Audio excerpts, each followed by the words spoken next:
Hi, I'm going to put this in the resources folder as well, but some of you guys need help creating a line graph from um,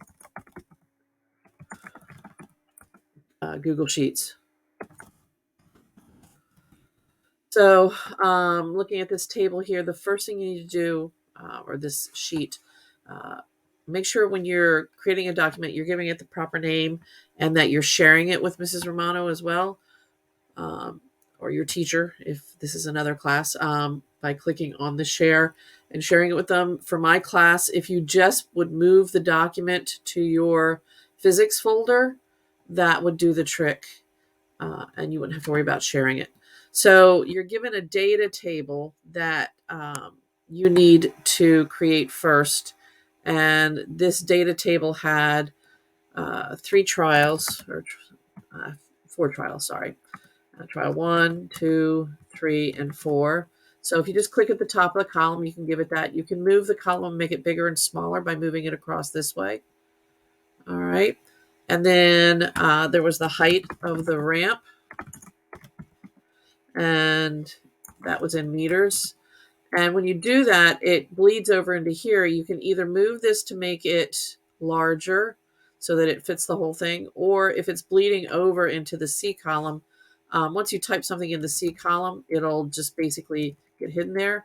The best way to deal with something like this is you go to Format, and then you go to Text Wrapping, and you click Wrap instead of Overflow.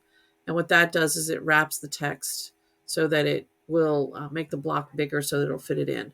And the next one was distance. The cup moves in meters as well, and do the same thing with that. Format, text wrap. All right, so the height of the ramp 0.10, 0.08,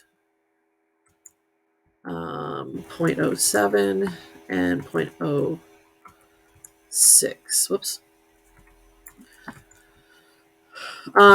Some people, it upsets them when the 0 disappears after the 1. What you can do is click on this button up here, highlight the whole column, and when you click on this, it tells it how many decimal places you want this to carry.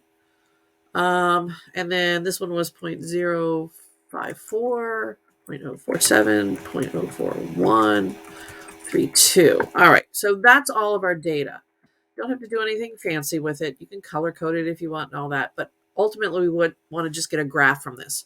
So when we're graphing, we're going to be comparing the height of the ramp to the distance the cup moves. And the beautiful thing about electronic graphing is it knows which one to put on which column. So you just click on the top one and highlight the whole thing, including your headers. Go to Insert and Chart. And once you do that, it will create a chart for you. In this case, it automatically created a scatter chart. That's what we wanted. It may default to a bar graph for you. That's not what we want. We're comparing the effect of one thing on another, not comparing the amount of different things. A bar graph compares the amount of different things of the same thing, whereas with a scatter chart, we're trying to compare how the effect of one thing, how the change in one thing affects the other thing. So in this case, the height of the ramp, the higher it was up on the ramp, the greater the distance the cup moved. But we're not done yet. We need to come up with the line, the best fit line. And when we did best fit line before, it was more of an art than a science. The computer will make it more of a science. It will give us the best fit line done correctly instead of just kind of eyeing it up. So to get there, you're set on setup. Go over to customize and then click on series and scroll down. And see here where it says trend line? That's what we want. And that gives us the line. But we still don't have a formula for our best fit line yet. And it is linear. There are other lines that you'll learn about later on in your math classes. But right now we're just going to try and keep it simple. And then here where it says label, instead of none, we want to use the equation. And that's when the equation pops up.